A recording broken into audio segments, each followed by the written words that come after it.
Boss skipped my promotion to give it to his buddy he hired, so I found a better job and I'm packing my stuff. I've been busting my butt at this company for the past 2 years. From day one, I stayed late, picked up extra projects, trained new hires, and basically kept things running while management looked the other way. I wasn't just coasting. I actually believed hard work and loyalty would be rewarded. So when a position opened up that was perfect for me, I figured this was my chance. I'd already been doing parts of the job anyway. My coworkers joked they should just hand it to me. Honestly, I thought the same thing. Instead, my boss gave the role to his drinking buddy from his old job. No interview, no discussion, nothing. I found out in a team meeting when they announced it. Everyone clapped politely while I sat there realizing all my effort meant nothing compared to a few beers shared with the boss. That was the moment everything clicked. It wasn't about merit, it was about favoritism. And honestly, I think they figured they could have their cake and eat it too. Hand the title to his buddy, but dump all the real work on me. Keep the optics of promoting someone new, while relying on me to keep things afloat. Well, now they'll have to figure out how to do both without me. Because what my boss didn't know was that I already had an offer on the table from another company, one that actually values what I bring. 20% more pay, better benefits, and a new team. I had been considering it, but that team meeting sealed my decision. Today, I handed in my resignation. Watching my boss's face was priceless. He looked like he'd swallowed a lemon. You could see it hit him all at once. The dependable workhorse he thought he could lean on had just walked out the door. Loyalty has to go both ways. I gave them 2 solid years, and when it was their turn to back me up, they failed. So I'm moving on to better things, and they're left scrambling to cover the hole I'm leaving behind. Now for the comments. Tale as old as time. Boss helps his buddy out, with the full assumption that the folks who actually do the work will cover for his buddy's lack of experience and probable incompetence. Looks forward to all the fun times he'll have with his buddy in the office. Boss then gets very upset when said competent and experienced folks aren't loyal and start to leave, instead of doing his buddy's job for him and dealing with the blatant BS at the office. This is why favoritism and nepotism are incredibly frowned upon in workplaces. In both the short and long term, they're toxic as hell. You're much better off leaving a place with that type of boss in charge. He sucks, and things will only get worse for y'all in the long run as the favoritism progressively gets worse. Good riddance. At my last job, nepotism was rife. At redundancy, me and another guy applied for a job, with me having better qualifications.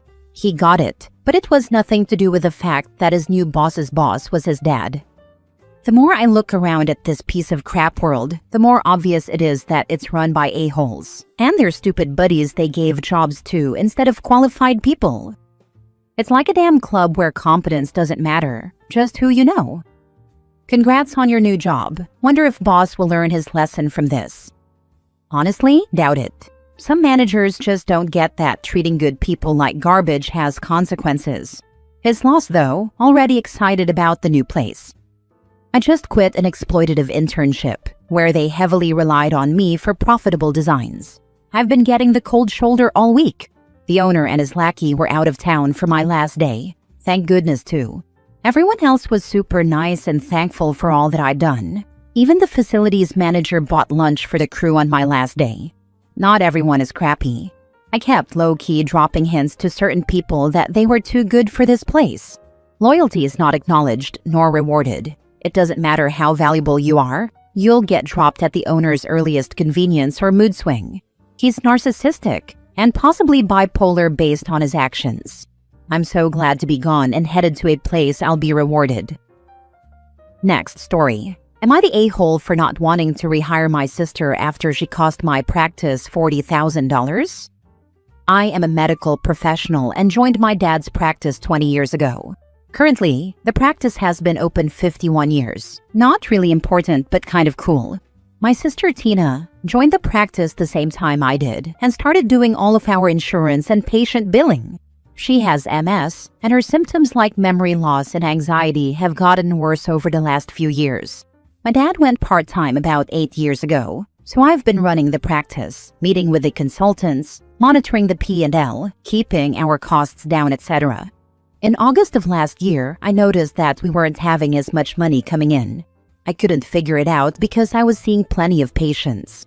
I went searching through everything and found out that we weren't getting paid by Medicare. I told Tina to figure out what was going on. She came back to me and said that we were kicked off Medicare because we didn't respond to emails for some info. She swears up and down that she didn't get any emails, so we had to re-credential with Medicare. That took about 45 days. When we got the info back, Medicare said that we weren't getting paid for May through November. We had to write off the balances for all the patients we saw then to the tune of $40,000. We appealed to Medicare, and they sent us a statement of what had happened on their end. Tina ignored 3 emails with requests for updated information. Fast forward to today. Tina was very sick with shingles meningitis in July. She was hospitalized for 9 days. It was really serious. We thought she was going to die. She had to have 21 days of acyclovir by IV around the clock.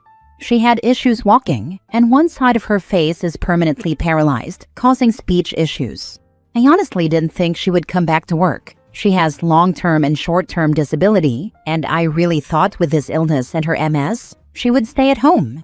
While she was gone, I uncovered a whole lot of info about our insurance and patient billing. If the insurance didn't pay, she would write off the balances instead of following up to get the info she needed to refile the claim.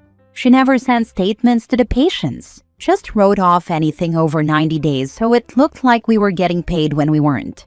When she said she was coming back, I told my parents that I didn't want her back because she lied about everything and cost us a lot of money. They said she's family and she couldn't get a job anywhere else, so she gets to come back to work and I have to oversee all the insurance billing to make sure there aren't any mistakes. Like, I have the time for that with the 30 to 35 patients I see in a day. I have another staff member doing it now, but she doesn't want to continue because she knows Tina will make the front desk a toxic area. Also, my parents are hemming and hawing on selling me the practice because they know if I own it, I'll fire her. I'm fed up and frustrated with the whole situation, and I just want to quit. But I've got 20 years here and I love my patients. Am I the a-hole for not wanting to rehire my sister? Can you start looking for other places to work? They know they can treat you like this because you won't actually do anything about it. I know, it really sucks when family treats you like this. I'm very sad about it. Maybe a move is just what you need. Unless you have a no-compete clause in your contract with your dad. Nope. The one contract I signed right out of school expired after 1 year. I'm good. Everything rises and falls on leadership. While I sympathize, this is also on you. If you're the one in charge, you need to know what is going on. Sure, she messed up, but you also messed up by not doing a weekly check of the accounts. It seems as though you just assumed everything would be okay, since it's family. We can't tell you how to treat your sister, but you need to own your part of this debacle. Everyone sucks here. I agree, and I owned up to this to my parents. I assumed she was doing her job correctly and not screwing us over because she's family. I won't make that mistake again. Edit. Wow guys, thanks for the responses. I had to step away to see patients, but let's see if I can clear up some things. 1. My sister cannot own the practice. In my state, medical professionals cannot work for non-medical professionals. The big corporations get around this by hiring a medical professional in a similar field and putting them on the board. 2. I can't start my own practice. Trust me, I would if I could. I'm a single parent. Opening up a new practice right now is horribly expensive, and I won't see profits from it for about 2 years. If I had a spouse, we'd have a salary to fall back on while I worked part-time at another practice until mine took off. I just can't risk it with my child. 3. I think part of the problem is that my dad isn't ready to sell something that he's worked on for 50 years. I may be naive, but I think he's having a hard time letting go. The plan was always for me to buy the practice. When it was theoretical, he didn't have to face it. Now he does. That doesn't excuse his attitude right now, though. 4. We have a meeting in a few days to address these problems. I think if my parents don't listen, I'm just going to wash my hands of the whole thing. I won't abandon my patients, but neither will I continue to run the practice. My dad can come back in and run things. One of two things will happen. It will either get run into the ground and I can buy it cheap, Or he'll find an unsuspecting new grad who doesn't know how to read AP&L and sell it to them. At that point, I'll leave for another office and take my patients with me. Next story. Am I the a-hole for refusing my company's mandatory unpaid green volunteering hours? My employer just launched a new program where every employee is expected to spend 10 hours a month on community cleanups, tree planting, or other green activities. It's unpaid and outside normal work hours. Management says it's part of our corporate responsibility and that everyone should pitch in because climate change affects us all. Here's my issue. I already volunteer for environmental causes in my own time, and my evenings are packed with family and side projects. I told HR I couldn't add more unpaid hours. They warned me my performance review and team spirit rating might suffer if I don't comply. Some colleagues think I'm selfish. Others secretly told me they also feel pressured but are afraid to speak up. I'm torn. I support environmental action, but this feels like forced labor disguised as charity. Should companies be allowed to make unpaid activism part of the job description? Is it wrong to push back when it's for a good cause? Or is this crossing a line? Am I the a-hole? I can't believe a company can force their employees into 10 hours of unpaid time on their days off or after work when everyone's exhausted and trying to get all their own chores and errands done. You might get fired, but I think you could consult a lawyer on that. Unless you signed a contract that said people were expected to do this. Yeah, it really surprised me too. I don't remember ever signing anything about mandatory volunteering, so that's why it feels off. I'm definitely looking into my rights before I decide my next step. Thanks for the perspective. I'll work for no pay when you pay me for time I'm not working. Not the a-hole. That's exactly how it feels to me. I don't mind volunteering, but I think it should be a personal choice, not something you're penalized for if you can't do it. Your wording sums it up perfectly. This is crazy. And I would argue that if they are requiring it but not paying you for it, that's a wage and hour violation. I'd call your Department of Labor and have a chat about this. Good idea. I've started reading up on labor laws and will reach out if it looks like a violation. Appreciate you pointing me in the right direction. Before you do, email HR and ask them again for clarification that they said your performance reviews would be affected if you refuse to attend unpaid mandatory volunteering. If they are smart, they will backtrack, but if not, then you have ammo for the labor board to work with. It will also help you if they retaliate. Last story. Need all the equipment back? Fine. This project is all yours too. I was working remotely for a European-based manufacturer of, at least my division, high-end broadcast processing equipment. They also made other pro equipment, but this area was the highest end and by far the most technically demanding. Very niche, very configuration dependent, etc.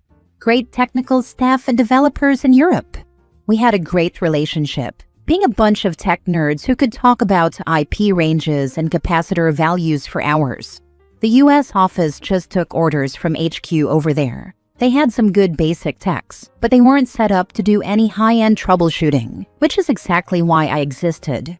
There was an acquisition coming up, and auditors started to be involved. We had to send in an inventory of all of our computers and test gear, etc. Fine, whatever. Well, remember that setup-dependent part? I was right in the middle of a huge project with one of the largest US broadcasters, which had already resulted in one of the largest upgrade sales this division had ever made, and was testing some fresh-from-the-sandbox SNMP features. This is pretty old tech that is still being used, so I enlisted an older Supermicro server I had been barely using for remotely accessing some kit in my workshop to do some basic SNMP functions to make sure these new features didn't bung anything up before I literally put them on air on 50-plus stations.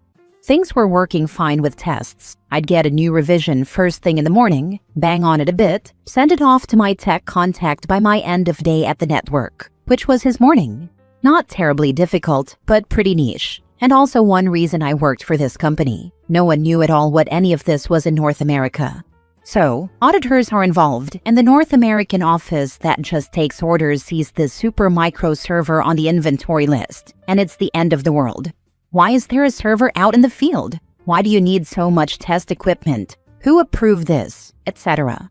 My first couple of replies were just disregarded because no one knew what I was talking about. A decision was made that this server had to go back. A third insistence from me that this was actively used and who else would take this over fell on deaf ears. It was the most important thing in the entire world that they get this server back. It's a junky old Supermicro 1 RU utility beast that cost maybe $1,000 at most.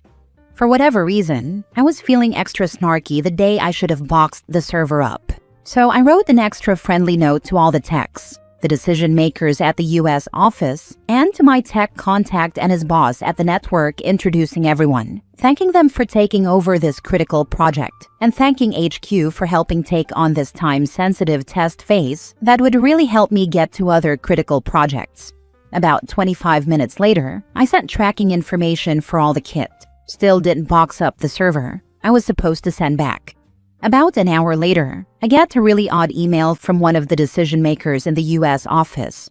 He doesn't want to admit that no one at HQ knows what the heck I was talking about technically, and simultaneously realized this is a huge account that would totally affect their bonuses if another nice sale came through. They were trying to save face and cover for their techs by suggesting maybe I get them up to speed on the project before we do anything drastic. I just replied to his email with the tracking information again and mentioned I had suggested this 3 times now. 25 minutes later, I get a freaked out phone call from the head tech at US HQ.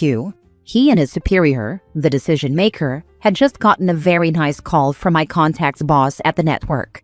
They were so happy with the service so far. I had a great relationship at this point, and excited that having someone else checking these updates would allow me to be on site more. Big future plans, etc. He was wondering who was going to do this work now. Now this comes up? I just repeated that 3 times this was brought up, so clearly this decision was educated. They know best. So now there's full-blown panic at US HQ. Knowing this, I send a note to the developers in Europe to make sure the new updated code goes to the catch-all address for the US HQ tech team and not me, because they will be doing the testing going forward. This has the desired effect, because now the head of development in Europe is on the horn with the decision maker in the US, wondering about who they recently hired, without approval, to be able to have these in-house resources now. By the time that UPS pickup was supposed to have happened, somehow having this old server back was no longer the highest priority. In fact, I never heard about the server again. So what was the outcome as regards the client? How was all of this explained away to them? In the end, I had to take a trip to the client's NOC earlier than scheduled, go for a nice Thai lunch, great folks there, and explain I was still their tech contact. Justified it saying HQ had some new tech resources supposedly available to help.